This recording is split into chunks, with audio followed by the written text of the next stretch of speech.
சங்கீதம் 47. கோராகின் புத்திரரில் உள்ள ராகத் தலைவனுக்கு ஒப்புவிக்கப்பட்ட சங்கீதம். மேசியாவை பற்றிய 11வது சங்கீதம். கர்த்தருடைய பிள்ளைகள் எல்லோரும் கர்த்தரை துதிக்க வேண்டும். நாம் கர்த்தரை துதிப்பதற்கு நம்மை உற்சாகப்படுத்தும் வண்ணமாக இந்த சங்கீதம் எழுதப்பட்டிருக்கிறது. நாம் கர்த்தரை எப்படி துதிக்க வேண்டும் என்று சங்கீதக்காரர் விவரிக்கிறார். சபையாராக சேர்ந்து கர்த்தரை துதிக்க வேண்டும்.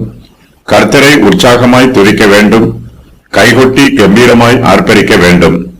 நாம் கர்த்தரை துதிக்கும் போது எந்தெந்த காரியங்கள் எல்லாம் நினைவு கூர்ந்து அவரை துதிக்க வேண்டும் என்று சங்கீதக்காரர் சொல்லுகிறார். தேவனுடைய மகத்துவம், தேவனுடைய சர்வ ஆளுகை ஆகியவற்றை நினைவு கூர்ந்து கர்த்தரை துதிக்க வேண்டும். கர்த்தர் தம்முடைய ஜனங்களுக்காக இதுவரையிலும் செய்த பெரிய காரியங்களும் இனிமேல் செய்ய போகிற பெரிய காரியங்களும் மகத்துவமானவை. கர்த்தருடைய உடன்படிக்கை பெட்டி சீயோன் மலைக்கு கொண்டு வரப்படுகையில் சங்கீதக்காரர் இந்த சங்கீதத்தை எழுதினார் என்று வேத பண்டிதர்கள் சொல்லுகிறார்கள்.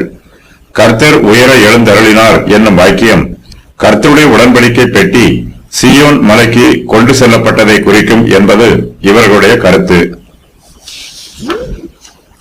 இயேசு கிறிஸ்து பரலோகத்து சீயோனுக்கு பரமேறி போனார். இந்த பூமியில் பிதாவானவர் அவருக்கு கொடுத்த ஊழியத்தை நிறைவேற்றிய பின்பு அவர் பரமேறி போனார்.